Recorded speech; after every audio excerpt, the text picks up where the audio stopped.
This video has been brought to you by CyberGhost VPN. More about them later in this video.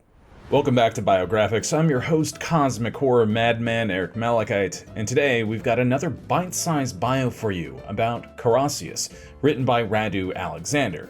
So, strap in, check the links in the description and pinned comment, and let's dive into this.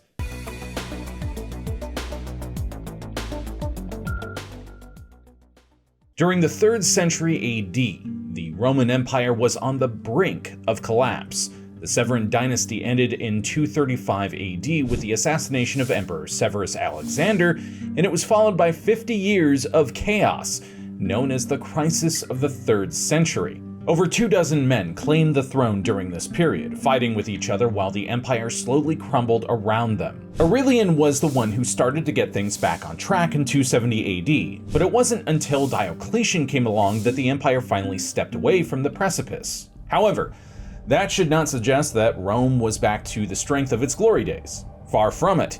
Decades of instability and a lack of strong leadership left it vulnerable to countless revolts, invasions, migrations, and civil wars. The talons of the Roman eagle weren't as sharp as they used to be, and many looked at the weakened empire as an all-you-can-eat buffet, and were eager to get a slice of that pie for themselves. One of these people was Carausius. First, he was a military commander under Diocletian. Then he was branded a pirate, then a usurper, and finally, he became an emperor. So, not too shabby, right?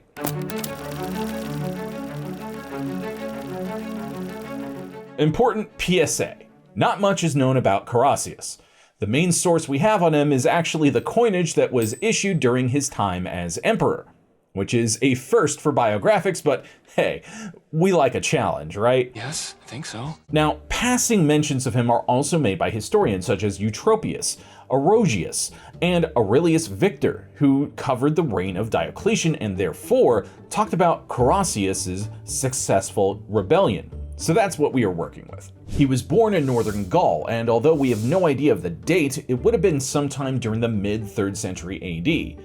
Carausius was part of the Menapi, a Belgic tribe first attested by Julius Caesar during his conquest of Gaul, and we really do not have any other information on him until he joined the military to serve Maximian, who was Diocletian's co-emperor under his new and bold plan to restore order to the Roman Empire. And if you want to know more about that, and if it worked, then you can check out the bio we have on Diocletian. Now back to Carausius. At some point in his life, he joined the Roman Navy as a helmsman. During the mid-280s, he was part of Maximian's effort to suppress rebellions throughout Gaul and Hispania by a group of people known as the Bagaudae.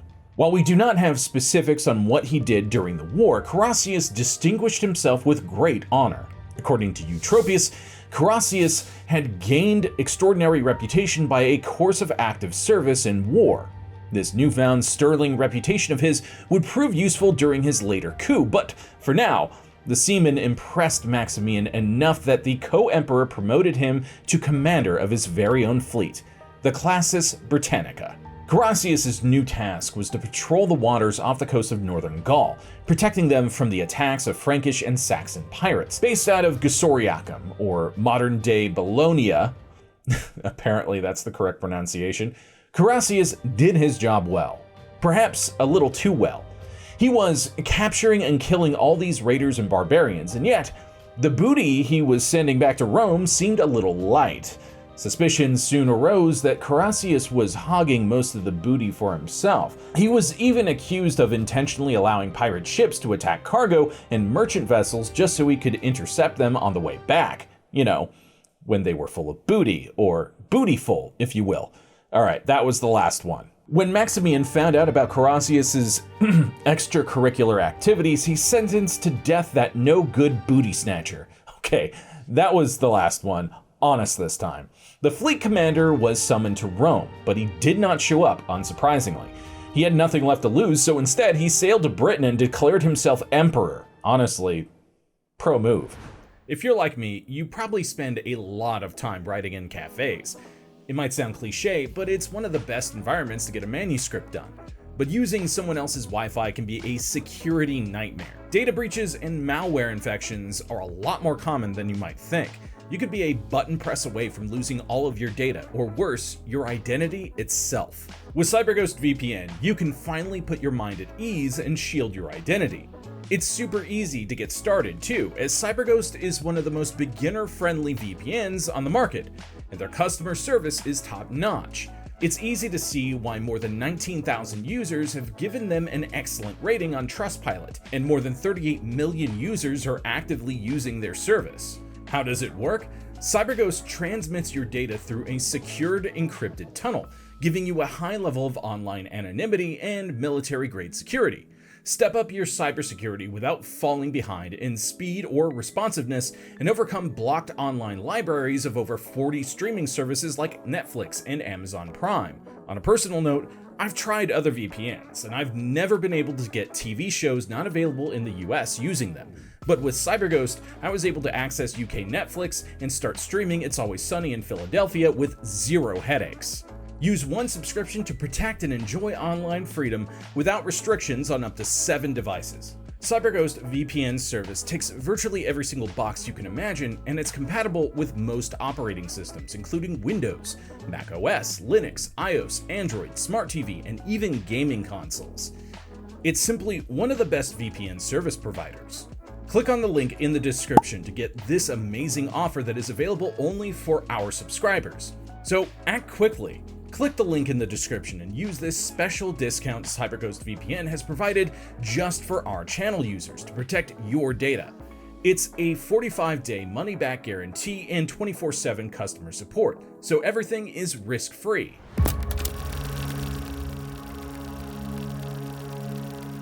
Toward the end of 286 AD, Carausius established Roman Britain as his territory and became the de facto ruler, also including parts of northern Gaul in his new kingdom. But he did not style himself simply as King of Britain or anything like that. Carausius presented himself as an Augustus of Rome, a co-emperor on the same level as Diocletian and Maximian. We know this from coins he issued in his name, which depicted the three of them with the inscription Carausius et fratres sui, meaning Carausius and his brothers. At this point, you might be wondering how someone could just simply declare themselves emperor and not have everyone laugh in their face. Well, it's because Carausius also had the muscle to back it up. Not only did he command his own fleet, but also the 3 Roman legions that were stationed in Britain, plus another legion he seized in Gaul. There is ongoing debate about why the British legions declared their loyalty to Carausius. Some historians speculate that he could have been responsible for a great victory in Britain, which earned the respect of the soldiers. Back in 285 AD, Diocletian had assumed the title of Britannicus Maximus, so it is possible that whatever happened for him to claim that honor, it was actually Carausius who did the heavy lifting. Or the motive could have been a lot simpler: they did it for the money. We know that Carausius had built a nice little nest egg for himself during his pirate hunting days, so maybe he just offered them a generous raise to switch sides. Either way, the point is that the army in Britain was on his side, so if Maximian and Diocletian wanted to get back a sizable chunk of their empire, they would have to fight him for it. But not at the moment. That was another thing that worked in Carausius' favor. Because of that whole crisis of the 3rd century that we mentioned earlier, Diocletian and Maximian had their hands full, putting out fires in other parts of the empire. The former was dealing with a rebellion in Egypt, incursions in Africa from a Berber tribe called the... And Radu has given me a nice little note here that says good luck with this pronunciation, so I'll do my best. Quinquagenarian, and the looming threat of war with the Sasanian Empire under King Narseus. Meanwhile, the latter had to contend with barbarian invasions along the Rhine and naval attacks from Frankish pirates. It was not until 288 AD that Maximian was able to muster up the time and resources to build up a fleet and lead an incursion to the coast of Britain. Although we have no details to offer on how the fighting went down, we know that Carausius won the day by destroying the enemy fleet in battle. Maximian retreated and was forced to negotiate an uneasy peace with the usurper that would last almost 5 years and allow Carausius to enact his vision of a new Roman Empire.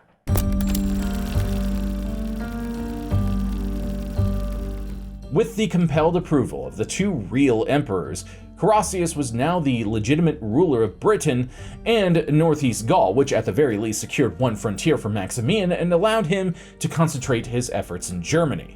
As far as he and Diocletian were concerned, this was just a stalling tactic until other problems were taken care of. When that happened, the usurper would get what was coming to him. Carausius did not see it that way though. He adopted the name Marcus Aurelius, which was also that of Maximian, and it was at this time that he started minting his own coins with the three emperors on them. You know, his best bros.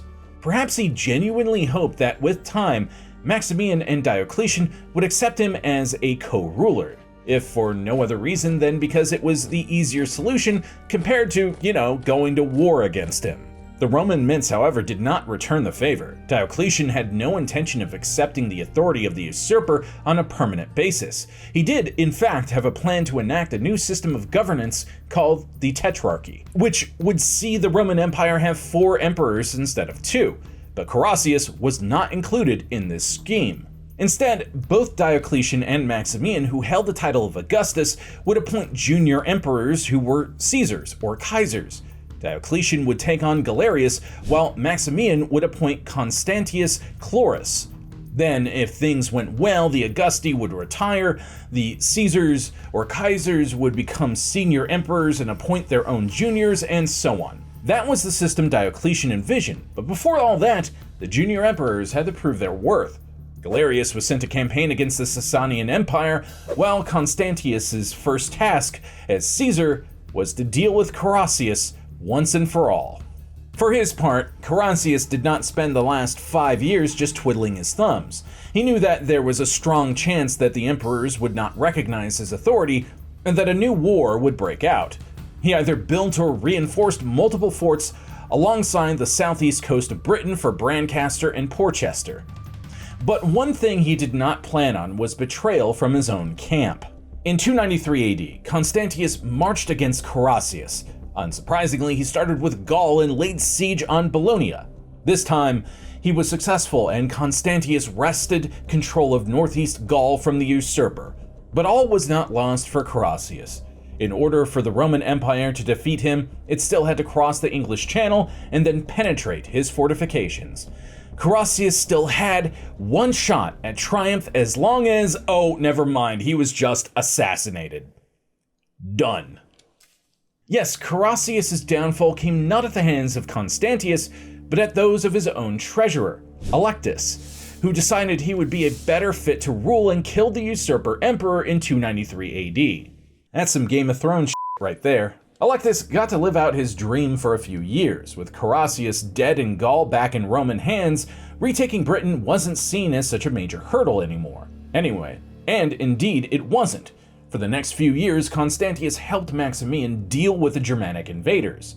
Then, in 296 AD, he led a naval invasion against Electus, and the latter was killed in battle. According to records and inscriptions, which we are sure are totally unbiased, Constantius was welcomed into London as a liberator of the people, and Britain became once again part of the Roman Empire. Carausius became an odd and often forgotten chapter of British history, although he did make an appearance in Geoffrey of Monmouth's Historia Reginum Britanniae, written around 1136. It is more fictional literature than a historical account, but it does recognize Carausius as a king of Britain. Help! Help! I'm being repressed! Bloody peasant! Oh, what? Future Eric here before we end the video. Don't forget to click on the description link to get the special discount CyberGhost VPN is granting to our viewers. This application will protect your data while you browse and give you full access to all blocked content on the internet for $2.03 a month. It's totally risk-free, so check it out. Link is in the description. Well, I certainly hope you enjoyed this bite-sized bio, and if you did, make sure you do all that algorithmic jazz to tell the YouTube algorithms that it should like us. I'm Eric Malachite, and I'll see you next time, Space Cowboy.